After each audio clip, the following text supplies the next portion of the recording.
Assalamualaikum dan salam keluarga Malaysia. Warisan dilestari, penerus generasi. Begitulah murninya ucap pidato yang akan saya hidangkan kepada hadirin untuk menjadi santapan minda di pagi yang gemilang ini. Sebelum menjelmakan butir-butir bicara bermada, mohon diizinkan untuk melakukan pendefinisian terhadap ucap pidato saya daripada aspek hurufiah maupun secara generalisasi. Warisan merujuk Kamus Dewan edisi keempat merupakan harta peninggalan ataupun pusaka yang ditinggalkan kepada pewaris. Sementara itu, dilestari pula bermaksud tidak berubah-ubah, ditetapkan atau dikekalkan.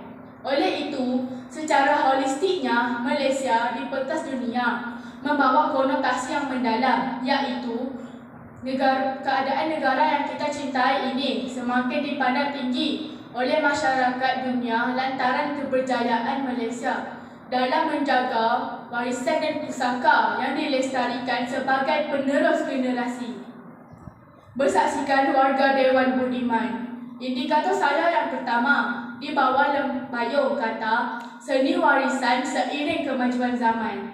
Pada era globalisasi yang kompetitif ini, kita sering mengejar pembangunan fizikal dan material. Masyarakat Malaysia kita makin alpa terhadap kepentingan menjaga seni warisan dan budaya bangsa di negara kita. Lakaran kemurnian seni warisan yang diwarisi sejak turun-temurun dan budaya bangsa amalan kita semua merupakan akar tunjang kepada kehidupan yang sebenar. Justru kita wajar menyuburkan kembali penghayatan masyarakat terhadap seni warisan dan budaya bangsa kita, sekaligus mempertahankan nilai-nilai murni yang disanjung sejak zaman nenek moyang kita. Walau bagaimanapun, bagi melestarikan warisan ini, terdapat pelbagai rintangan dan halangan yang perlu diharungi dengan kesungguhan yang tinggi. Bak kata pusaka, nak seri budaya, tak nak seribu dalih. Sidang hadirin yang santun budi, indikator saya yang kedua di bawah kata kunci. Seni warisan meningkatkan kualiti insani, hakikat dan lumrah kehidupan yang dapat kita saksikan pada hari ini. Anak-anak muda kita umpama tidak mengenali salah silahnya. Tanpa kita sedar, pemikiran mereka sedang dijajah oleh Barat, walaupun sudah lama kita merdeka. Sejarah kesenian tidak mahu lagi mereka cari atau dalami, kerana dalam benak fikiran mereka, semua itu kolot dan ketinggalan zaman. Kalau tidak, masakan potret Mona Lisa yang pada awalnya hanya berharga beberapa pound, kini telah mencecah hampir 1 bilion pound. Boleh kita lihat perbezaan antara anak-anak kita yang mengamalkan budaya warisan dan mereka mengamalkan budaya-budaya Barat yang ternyata kurang bermoral. Itukah yang kita panggil sebagai kemajuan insaniah? Terbuktilah budaya warisan kita jauh lebih baik kerana mengamalkan nilai-nilai murni dan adab sopan. Sidang saksi yang bervisi, seni warisan dan pusaka harus dilindungi, menjadi indikator saya yang ketiga. Kekayaan seni dan budaya bangsa harus dilindungi, harus dilestarikan supaya tidak hilang di telan zaman, kerana ia melambangkan identiti sesuatu bangsa. Bak kata timbalan Ketua Menteri Dato' Patinggi Tan Sri Alfred Jabu Numpang, program merakyatkan seni dan budaya bangsa harus dilakukan sebagai satu usaha murni yang dapat dilihat boleh mendekatkan kegiatan seni dan budaya kepada masyarakat di negara kita.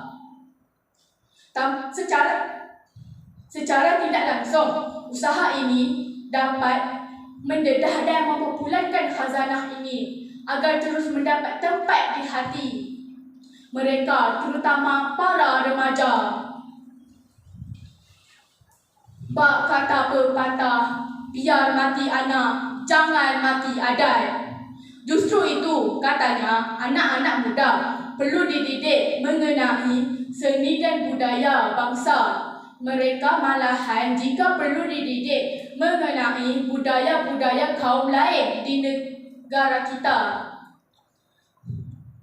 Kita tidak perlu berasa malu dan curiga untuk mempertahankan keunikan dan kelebihan seni warisan budaya bangsa sendiri. Meskipun kita mahu pergi jauh ke dalam bidang ekonomi, sosial dan material.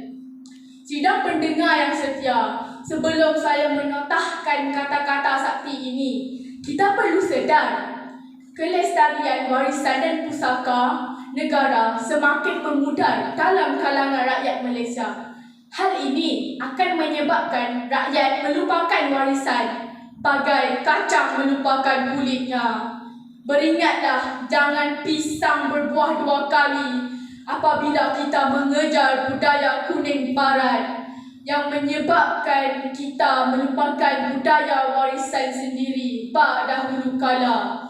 Tanamkan tekad di dalam hati, bulatkan azam penuh bermisi, lestarikan semula warisan negara Malaysia, biar negara tersohor di mata dunia. Sekian, wabillahi taufiq, wassalamualaikum warahmatullahi wabarakatuh.